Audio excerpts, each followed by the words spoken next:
নমস্কার, আমি সৌমেন পণ্ডিত। ইলেকট্রনিক্স ক্লাসরুমে তোমাদের প্রত্যেকে জানাই সুস্বাগতম। আজকের প্র্যাকটিক্যাল ক্লাসে আমরা ফুল ওয়েভ রেকটিফায়ার নিয়ে আলোচনা করব। তোমরা জানো ফুল ওয়েভ রেকটিফায়ারের দুটো টাইপ হয়, একটা হচ্ছে centre type full wave rectifier এবং আরেকটা হচ্ছে bridge type full wave rectifier. আজকের প্র্যাকটিক্যাল ক্লাসে আমরা bridge type full wave rectifier নিয়ে তোমাদের সঙ্গে আলোচনা করব। Bridge type full wave rectifier আমরা এখানে তৈরি করে তার বিভিন্ন যে প্যারামিটার্স সেগুলো মেজার করব এবং ওয়েভ ফর্ম সিআরওতে দেখব। তো চলো তাহলে আমরা যাই সার্কিট বানাতে। এখন দেখো, প্রত্যেকে তোমরা জানো, থিওরি ক্লাসে অলরেডি জেনেছো যে full wave bridge type full wave রেকটিফায়ারের সার্কিট ডায়াগ্রাম কেমন। তো এখানে একটা সার্কিট ডায়াগ্রাম আমি ড্র করে রেখেছি। তো এটা তৈরি করতে গেলে 4টে ডায়োড লাগবে, এটা তোমরা জানো। তো 4টে 1N4007 আমরা ডায়োড এখানে নিয়েছি। একটা লোড রেজিস্ট্যান্স লাগবে, একটা 1K, দেখো এখানে রেজিস্ট্যান্স আমরা নিয়েছি, 1K রেজিস্টার একটা নিয়েছি, ঠিক আছে। আর আমাদের আরেকটা যেটা লাগবে যে এসি সোর্স, এখানে আমরা কি করেছি যে একটা ট্রান্সফর্মার নিয়েছি, ঠিক আছে। যে ট্রান্সফর্মারটা হচ্ছে 230 ভোল্ট 12 ট্রান্সফর্মার। তো 230 ভোল্ট থেকে 12 ভোল্টে কনভার্ট করে, ঠিক আছে। এইবার আমরা এখানে কি করেছি, 12 এখানে ট্রান্সফর্মার আছে, আমরা এখানে 0 আর 12 দুটো টার্মিনাল আমরা এখানে নিয়েছি। যেহেতু আমরা এখানে ব্রিজ টাইপ করবো সেই জন্য সেন্টার টাইপ ট্রান্সফর্মার আমাদের এখানে এসেন্সিয়াল নয়, বাট আমাদের কাছে ছিল, আমরা ওইটা ব্যবহার করছি। তো সেন্টার পয়েন্ট এবং যে কোনো একটা এন্ড পয়েন্ট আমরা নিয়েছি, অর্থাৎ আমাদের কাছে 12 ভোল্ট এসি সোর্স এখানে রেডি আছে, ঠিক আছে। এবার আমরা সার্কিটটাকে তাহলে তৈরি করে ফেলি। প্রথমে দেখো, সার্কিট তৈরি করার আগে তাহলে আগে ডায়োডের অ্যানোড ক্যাথোডগুলো সব মার্কিং করে নিতে হবে। তোমাকে জানতে হবে, নিশ্চয়ই তুমি জানো যে রিংয়ের পাশের যে টার্মিনালটা সেটা হয় ক্যাথোড এবং অন্য টার্মিনালটা হবে তাহলে অ্যানোড। দেখো এখানে যে 4007 আমি দুটো ডায়োড ধরেছি, সাদা রিংগুলো আমি দেখতে পাচ্ছি, ঠিক আছে। তো প্রথমে আগে চলো তাহলে সার্কিটটা বানাই। দেখো আমি প্রথমে কি করি, যে এই ডায়োডটা আর এই ডায়োডটা দেখো ক্যাথোড দুটো শর্ট করে দেওয়া আছে এবং সেটা পজিটিভ টার্মিনাল হিসাবে বেরিয়ে এসছে। তাহলে আমি কি করি, দেখো এই পজিটিভ, এই দেখো এই যে পজিটিভ নয়, এই ক্যাথোড, হ্যাঁ ক্যাথোডগুলো শর্ট করে দেওয়া আছে এবং সেটা পজিটিভ টার্মিনাল হিসাবে বেরিয়ে এসছে। তাহলে দেখো তোমার ডায়োডের এটা ক্যাথোড দেখতে পাচ্ছ, নেগেটিভ টার্মিনাল। তাহলে আমি ওপরের যে রেলটা, হরাইজন্টাল যে রেলটা আছে সেখানে একটা এইতে ইনসার্ট করে দিলাম, ঠিক আছে। এইবার আর একটা এন্ড অন্য আর একটা ভার্টিক্যাল লাইনে ইনসার্ট করলাম। আর এই ডায়োডটার এরও এটা হচ্ছে ক্যাথোড, তাহলে এটা এখানে ইনসার্ট করলাম, করে এটাকে অন্য আরেকটা লাইনে ইনসার্ট করলাম, ঠিক আছে। তাহলে ক্যাথোড দুটো এখানে শর্ট হয়ে গিয়েছে এই লাইনে।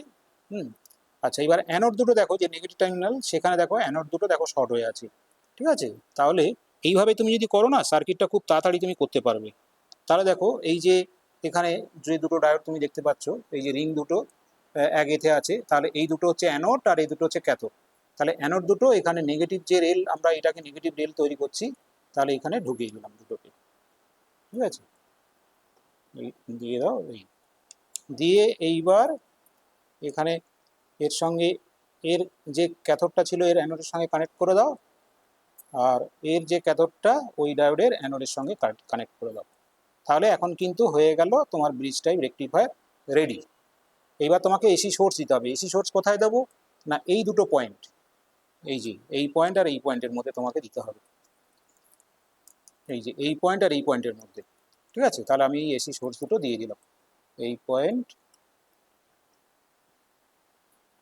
আর এই পয়েন্টের মধ্যে, ঠিক আছে। এবার লোড রেজিস্ট্যান্স লাগাতে হবে। লোডটাকে লাগিয়ে দিলাম এই রেল আর এই রেলের মধ্যে, লোডটাকে কানেক্ট করে দিলাম,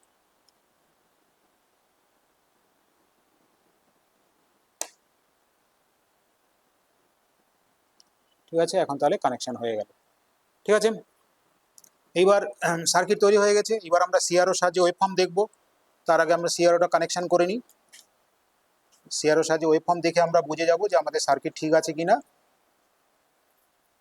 তাহলে এখানে যে এটা হচ্ছে পজিটিভ, যে ডিসি আমরা এখানে পাচ্ছি, তাহলে এটা হচ্ছে পজিটিভ হলো টার্মিনাল, এটা নেগেটিভ টার্মিনাল।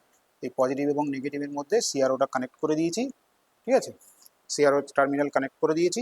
এবার দেখো আমরা সিআরওর ওয়েবফর্ম দেখতে পাচ্ছি। দেখো এখানে যে মানে প্রত্যেকটা হাফ সাইকেলের জন্যই আউটপুট কিন্তু এখানে এসছে।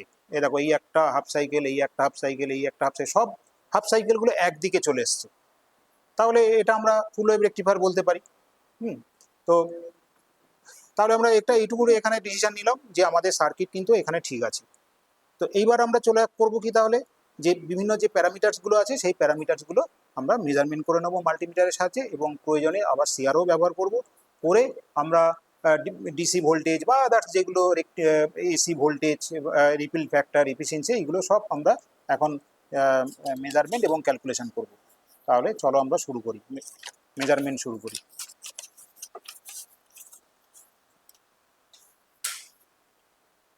প্রথমে আমরা মেজারমেন্ট করব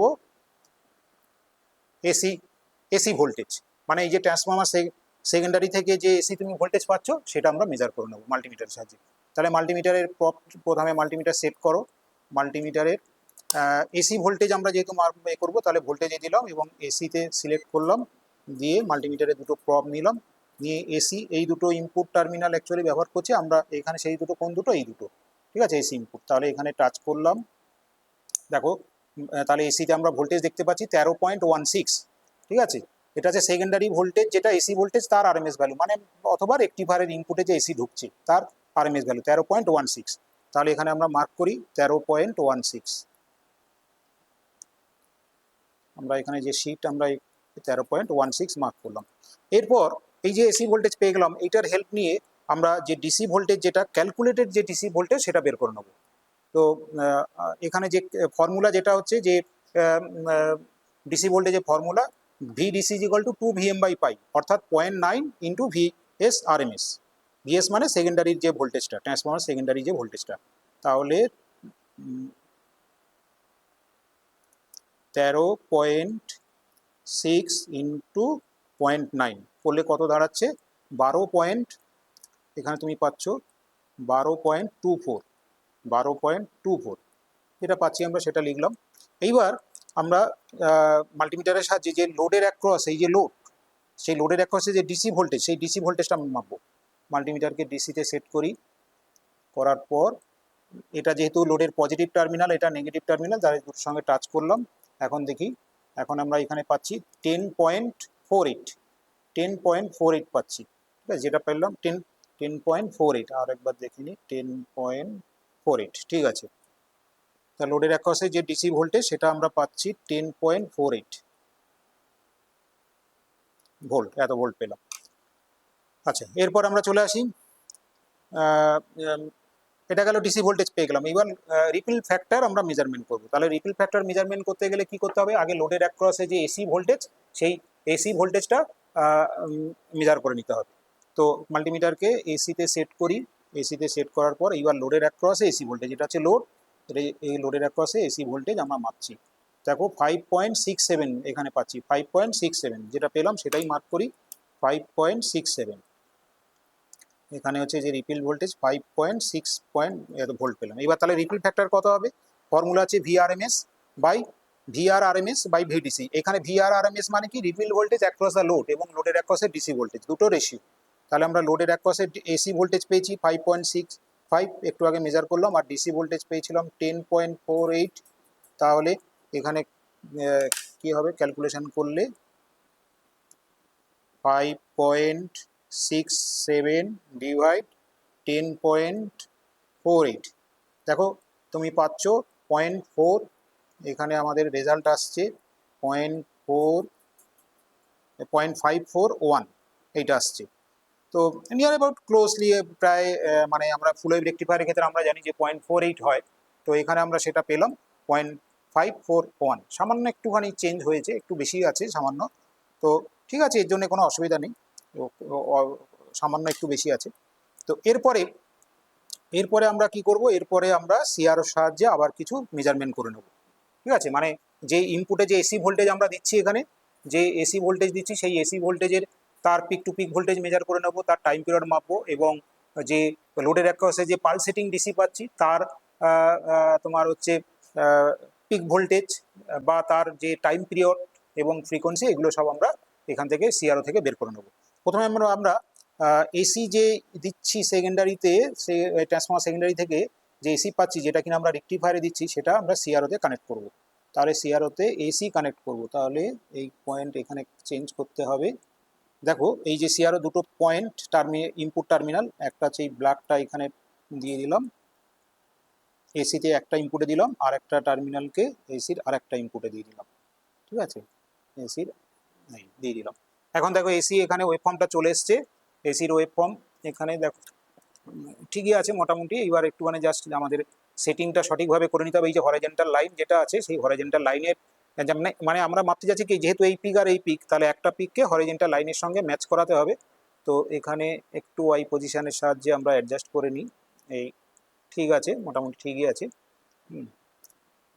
তো এরপরে আমাদের দেখতে হবে যে ভার্টিক্যালি কতগুলো ঘর চলে গিয়েছে, কতগুলো ঘর গিয়েছে সেটা দেখি। আর একটা জিনিস আমরা করি, এই এই যে পিকটা, এইটা যে মানে ভার্টিক্যাল যে ক্যালিব্রেটেড সেন্টার বরাবর যে লাইনটা গিয়েছে তার মাঝখানে, তার সেই লাইনের মাঝখানে ওয়েবটাকে রাখতে হবে। সেই জন্য হরাইজন্টাল পজিশন কন্ট্রোল ইউজ করছি এখানে, করে ওয়েবটাকে সরিয়ে নিলাম, সরিয়ে দেখো এইখানে রাখলাম। ঠিক আছে, এইবার দেখো তাহলে তুমি টোটাল ভার্টিক্যালি কতগুলো ঘর গিয়েছিল কাউন্ট করো, 1 2 3 4 5 6, ছটা বক্স গিয়েছে কমপ্লিটলি, 6টা বক্স। আর এখানে ভোল্ট পার ডিভিশন কততে আছে লক্ষ্য করো, ভোল্ট পার ডিভিশন আছে 5।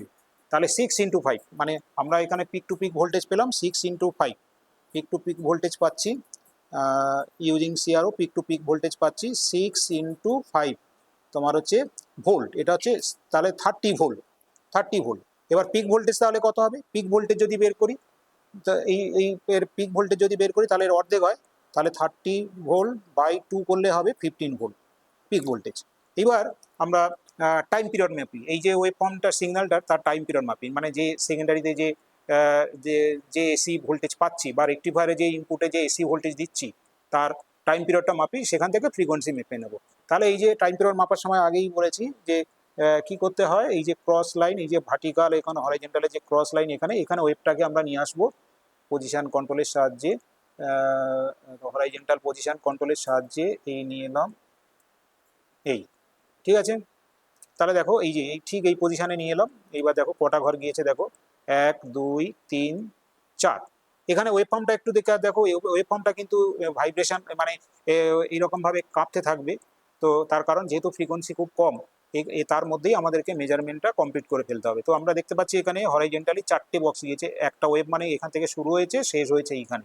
ঠিক আছে, তাহলে কটা ঘর গিয়েছে, 1 2 3 4, 4টে বক্স হরাইজন্টালি গিয়েছে এবং তার সঙ্গে টাইম পার ডিভিশন রয়েছে কত, 5 মিলি সেকেন্ডে। তাহলে টোটাল টাইম পিরিয়ড কত হবে, মানে ইনপুট এসি সিগন্যালের 4 × 5 মিলি সেকেন্ড। তাহলে টাইম পিরিয়ড অফ পালস, এই টাইম পিরিয়ড অফ সেকেন্ডারি ভোল্টেজের এটা হবে কত, তোমার 4 × 5 মিলি সেকেন্ড, তার মানে কত 20 মিলি সেকেন্ড।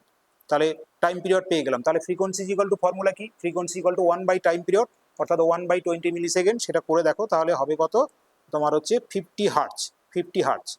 এইবার আমরা এখানে দেখা গেলো ইনপুট সিগন্যাল, এবার আউটপুট মানে লোডের এক পাশে যে ডিসি পাচ্ছি তার সেই ওয়েব ফর্মটা, তার ফ্রিকোয়েন্সি আমরা একটু মেজার করি। তাহলে আমরা এখানে সিআরওর যে কানেকশন, সেটা যে প্রবের যে কানেকশন সেটা চেঞ্জ করে নিই। এটা সিআরওর যে ডিসি যে ভোল্টেজ তার নেগেটিভ টার্মিনালের সঙ্গে সিআরওর নেগেটিভ টার্মিনালটা কানেক্ট করে দিলাম, আর সিআরওর যে পজিটিভ যে পয়েন্টটা সেটা রেক্টিফায়ারের যে ডিসি ভোল্টেজ তার সঙ্গে কানেক্ট করে দিলাম, যে পজিটিভ টার্মিনাল তার সঙ্গে কানেক্ট করেছি। এইবার দেখো ওয়েব ফর্মটা চলে এসছে, এখানে রেক্টিফাইড ওয়েব ফর্মটা চলে এসছে। এবার এখান থেকে এই ওয়েব ফর্মের থেকে আমাদের যে রেক্টিফাইড ওয়েব ফর্ম তার টাইম পিরিয়ডটা আমরা মেজার করবো। তাহলে টাইম পিরিয়ডটা মেজার করতে গেলে আগে আমি নিয়ে আসবো কোথায়, যে কোনো একটা ক্রস পয়েন্টে, ধরো এইখানে নিয়ে আসি তাহলে ওয়েব ফর্মটাকে। তার জন্য আমরা কি করব, পজিশন কন্ট্রোলটাকে নিয়ে উপরে তুলে নিলাম, নিয়ে এবার এই পয়েন্টটা এইখানে নিয়ে আসবো, এই ক্রস পয়েন্টে।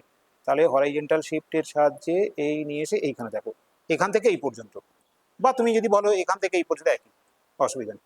তাহলে কটা ঘর গিয়েছে দেখো হরাইজন্টালি টাইম পিরিয়ড মাপার জন্য, 1 2, দুটো ঘর গিয়েছে। আর এদিকে টাইম পার ডিভিশন কততে আছে, 5-এ রয়েছে, আমি ওখানে হাতই দিইনি, তাহলে 5-এ রয়েছে। তাহলে দুটো ঘর, তাহলে রেক্টিফায়ার যে ডিসি পাচ্ছি মানে বা পালসেটিং যে ডিসি, সেই ডিসির ওয়েবের টাইম পিরিয়ড এখানে কত আসছে, 2 × 5, 2 × time period of pulsating DC 2 × 5 millisecond equal to, তাহলে কত হবে, ইকুয়াল টু হবে 10 মিলি সেকেন্ড। তাহলে ফ্রিকোয়েন্সি কত হবে, 1/10 মিলি সেকেন্ড, মানে ফ্রিকোয়েন্সি ইকুয়াল টু ফর্মুলা আমরা যেহেতু জানি, frequency equal to 1 by time period. তাহলে 1/10 মিলি সেকেন্ড মানে 100 হার্টজ, তাহলে 100 হার্টজ হবে। ঠিক আছে, এখানে আমি 100 হার্টজ পেয়ে গেলাম। এখানে দেখো ইনপুট সিগন্যালের ফ্রিকোয়েন্সি ছিল 50 হার্টজ, আর এখানে হয়ে গেল 100 হার্টজ। তার কারণ তুমি বুঝতেই পারছো যে এখানে মানে একটা এসি সাইকেল মানে তার দুটো কমপ্লিট সাইকেল, মানে তার একটা পজিটিভ হাফ সাইকেল একটা নেগেটিভ হাফ সাইকেল আছে, এবং রেক্টিফায়ার যখন হয়ে গেল তো সেটা পজিটিভটা পজিটিভ দিকে আছে আর নেগেটিভটাও পজিটিভ দিকে চলে এসছে, তাহলে একটা ইনপুট সাইকেলের জন্য আউটপুটে দুটো সাইকেল পেয়ে গেলাম, তাহলে তোমার দ্বিগুণ হয়ে যাবে ফ্রিকোয়েন্সিটা। অর্থাৎ তাহলে ইনপুটে যদি 50 হার্টজ দিই, তাহলে আউটপুটের যে পালসেটিং ডিসি তার 100 হার্টজ নিশ্চয়ই হবে, এখান থেকে মানে বলা যায় আর কি। তো আমরা প্র্যাকটিক্যালি করে দেখলাম 100 হার্টজ হয়েছে। এইবার আমরা এফিসিয়েন্সি বের করবো, ফুল ওয়েভ রেকটিফায়ারের, ব্রিজ টাইপ রেকটিফায়ারের এফিসিয়েন্সি বের করবো। এফিসিয়েন্সি বের করতে গেলে আমাদের প্রথম যেটা আছে, যে এফিসিয়েন্সির ফর্মুলা কি জানি আমরা, পিডিসি বাই পিএসি, মানে লোডের এক কসে ডিসি পাওয়ার। তো ডিসি পাওয়ার মিনস কি, আমরা জানি পাওয়ার equal to voltage into current. তো ডিসি ভোল্টেজ আমরা অলরেডি মেপে রেখেছি, এবার তাহলে ডিসি কারেন্টটা মাপি লোডের মধ্যে দিয়ে। এবার আমরা ডিসি কারেন্ট মেজারমেন্ট করব। তো ডিসি কারেন্ট মেজারমেন্ট করতে গেলে প্রথমে মাল্টিমিটারটাকে কি করতে হবে, যে ডিসি কারেন্ট পজিশনে নিয়ে যেতে হবে। তো আমি এখানে কারেন্টের পজিশনে নিয়ে গেলাম, আর মাল্টিমিটারের যে রেট প্রপটা সেটা কারেন্টের আমার এখানে রাখাই আছে, তো কারেন্টের এখানে রাখা আছে। এবার আমরা আমাদের মিটারের সেটিং ঠিক হয়ে গেল। এইবার যে লোডের ভিতর দিয়ে কারেন্ট মাপবো সেই লোডের সঙ্গে মিটারটাকে সিরিজে প্লেস করতে হবে। তার জন্য কি করতে হবে, দেখো এই যে লোডের একটা টার্মিনাল ওপেন করে দিতে হবে সার্কিট থেকে, এই খুলে দিলাম, সার্কিট থেকে ওপেন করে দিলাম, ঠিক আছে।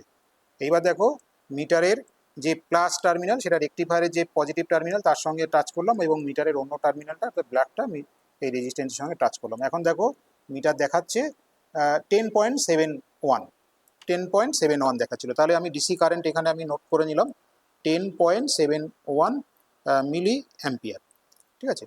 এখান থেকে আমি ডিসি পাওয়ার আমি বের করে ফেলতে পারবো। তাহলে ডিসি পাওয়ার বের করানোর জন্য আমাকে লাগবে ডিসি ভোল্টেজ আর ডিসি কারেন্ট। তো মাপলাম, ডিসি ভোল্টেজ আমরা পেয়েছিলাম 10.48, আর এদিকে কারেন্ট পেলাম 10.71। দুটোকে মাল্টিপ্লাই করি, মাল্টিপ্লাই করলে কি দাঁড়াবে,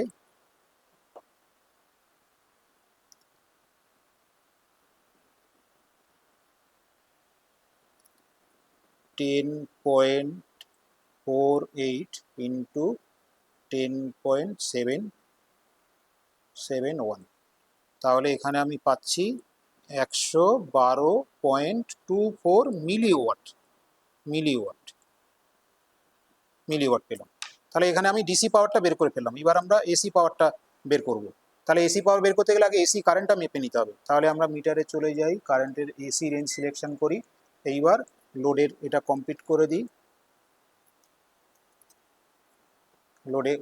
এইবার এসি পাওয়ার মাপতে গেলে তাহলে এই যে এসি ইনপুট টার্মিনাল, একটা টার্মিনাল খুলতে হবে, একটা টার্মিনাল আমি এখানে খুলে নিলাম, রিমুভ করে নিলাম, দিয়ে এখানে মিটারের পজিটিভ টার্মিনালটা কানেক্ট করলাম, আর নেগেটিভ টার্মিনালটা অন্য যে পয়েন্ট থেকে খুলেছিলাম তার সঙ্গে কানেক্ট করলাম। তাহলে এখানে দেখাচ্ছে 12.13 কারেন্ট, এসি কারেন্ট দেখাচ্ছে 12.1314 এর মধ্যে, 12.14 এখানে দেখতে পাচ্ছি 12.14।